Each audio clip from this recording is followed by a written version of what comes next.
Hi again guys, and welcome to another review for a specific car from the Gran Turismo 6 roster, and this one is another exotic, and it's a car which we've touched on in the past, be it the old school turbo, the newer ones, the premium, and of course we have reviewed the premium version before, because it's the obvious one to review, it's the one that most people tend to go for, so as I said, it's the obvious choice.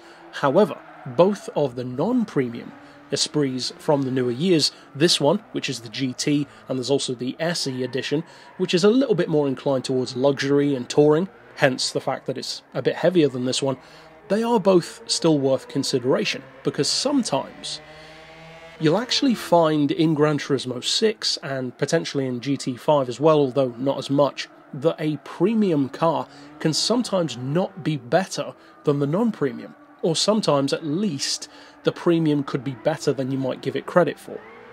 And a perfect example of that is with the SLR McLaren.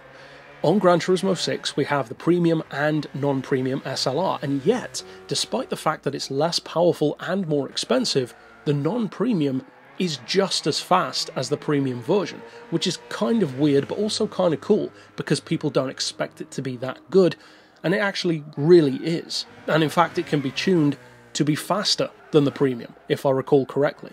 Now with this car that's not so much the case, because it's not just the difference between premium and non-premium, because of course we have the far superior Sport 350, which is infinitely faster than any of these, or at least 10 miles per hour or so. Now with that in mind, these aren't slow, not by any means. Fully tuned on Special Stage Route X, you can get either the SE or the GT to quite easily cruise around 290, 292. In fact, if I recall, this GT version is slightly quicker than the SE edition, despite having the same power. Now, as you'll have already seen from the video description specs, which of course always takes into account the fully tuned specs on older Gran Turismo games, you can see that the power is very impressive. It's not quite as powerful as the Premium or the Sport 350, but 916 horsepower and 623 pound-feet of torque. That's no slouch. That is a ton of potential to be working with, especially when this one, the lighter of the two, only weighs 1,084 kilos. And even the heavier one, the SE edition, which we will also review down the line, that still only weighs 1,130. So it's about just under 50 kilos more, 46. But still, that's not that much more, of course. And consequently, because this one is slightly lighter, as you'd safely assume, the maximum PP level is also higher, 620, whereas it's 619 on the SE edition. Now, one of the biggest advantages of this one, more so than, say, the power or the weight or whatever the case may be, is actually the pricing, because the SE is a 117,000 credit car. This one is 97,000. It's a full 20 grand cheaper than the other car, and that's a big difference. It's the difference between 6 figures and 5, and that's a pretty huge one. Now, in terms of what it can actually do, it feels much more close to the Sport 350 than it does the Premium, which might surprise some people given that you'd assume that the Sport 350 would be nothing like the others. It's so much more hardcore. But I think the reason why it does feel similar is twofold. One is because the generation is fractionally older, but even more so than that, it's because non-premium cars do have a tendency to feel alike, especially when they're in the same model range, whereas the premiums do feel more authentic. They have a more rich ride, visuals, sound, tuning, the whole package. So it doesn't really surprise me that this one, and also the SE edition, handle in a much more similar way to the Sport 350. Now what I mean by that is, the premium is relatively smooth. It can certainly bite back, as all Esprits can, but with the right tuning you can make it kind of akin to somewhat like a GT3 machine, fairly easily.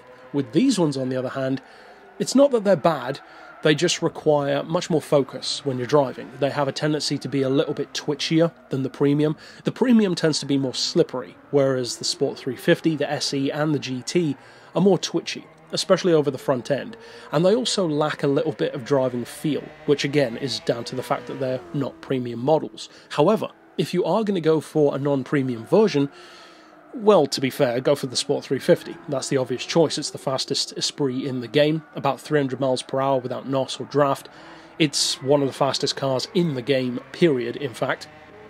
But if you do want to try something a bit different, and I personally used to like using these because they're less obvious choices, then it has a similar advantage to the SL600 from Mercedes, which we reviewed a couple of weeks back. The exact same advantage applies here. It's not as obvious. People don't know how fast these ones are because most people don't bother buying them, and that can really work to your advantage. When you can pull out a car that people don't give any respect to, you can often catch them unaware. They'll be paying more attention to the other supercars on the grid, the other sports cars on the grid, and they'll completely ignore you because they don't think you'll be good enough. And then suddenly they'll notice you're flying past them thanks to slipstream. And that's the great thing about all of the Esprits, be it the Turbo, the 350, the Premium, the SE, the GT, they are all very, very good at high speed control. They can be twitchy, as I said, but if you tune them and use them correctly, any of those who have raced with me online on Gran Turismo 6, especially in the past when the servers were being used a lot more, know that the 350 is a force to be reckoned with. It really is one of the best cars around Route X. These two are kind of like baby versions of that same thing. They are that good.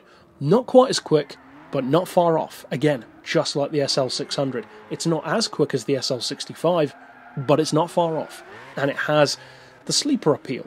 As much of a sleeper as an Esprit can be, at least. So it's certainly worth a look. I would say that of the two less obvious ones, I would recommend the GT over the SE, because the SE, as I said, is more of a luxury one. It's not really designed to be as sharp.